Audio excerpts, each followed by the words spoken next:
So now we need to create a section view so you can see which layers were selected. And to do that, we need to be back in the roof layer. And then we go to View, Section. And then I'm going to click from the inside to the outside. And you can see it created this huge depth of field. I don't want to see from here all the way to the back of the building. I just want to see this green roof. So I'm going to drag this in. So it's only showing my green roof inside and then outside of the building. So a very small view range. Then if you go to your project browser panel on the left, you should be able to see section 1 is now created. So I click on that. Now here is my green roof, but it looks like one thick chunk. So we need to go into full screen view. I don't need to have those other documents anymore.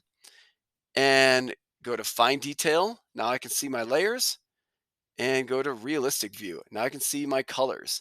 So if I'm going to label all of these, well, I need to figure out, well, what were my layers and how many did I have again? So if I click on my roof, look at my layers, I can count these up pretty quickly. I have 1, 2, 3, 4, 5, 6. And then this is nothing here, and then 7, 8. So I have 8 layers that I'm gonna need to label along with those thicknesses.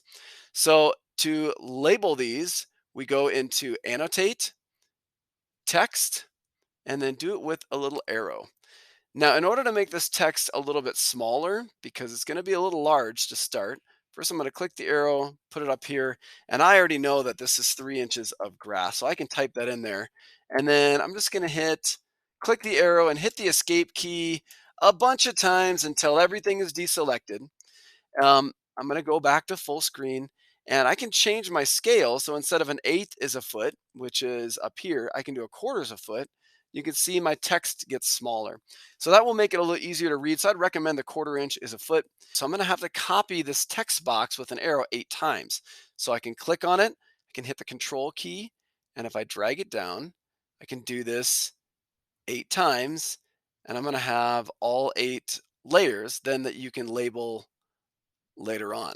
So let's see, that's 7, so I need one more. There we go. Now I have my 8 layers.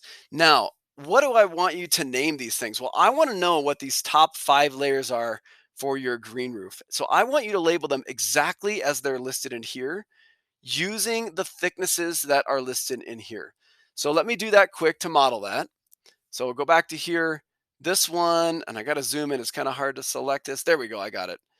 Is extensive soil mix, extensive soil mix, and that was 3 inches.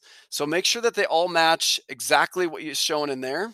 So I've typed them in exactly as I saw these top 5 layers as I saw in this. So make sure that that's what they look like. You also need to make sure your arrows match. I have one more arrow, this protection mat, and it's right in here. Very difficult to see, but there you go. There's labeled into there.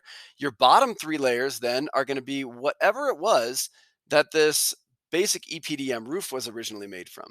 So starting from the bottom and working up, it's metal deck, concrete, and rigid insulation. Metal deck, concrete, rigid insulation, and these are your thicknesses, 1.5, 3, 3. So I'm going to change this to 1.5 metal deck, and I'll finish all the rest as well. So you can see I have all of these labeled now, 1.5 inch metal deck, 3 inch concrete, 3 inch insulation, and so on. So now all of my layers have been labeled. So you will do a screenshot of this later on. Don't worry about this now. This will be part of your final project submission so that I can see what you've used for your layers for your green roof.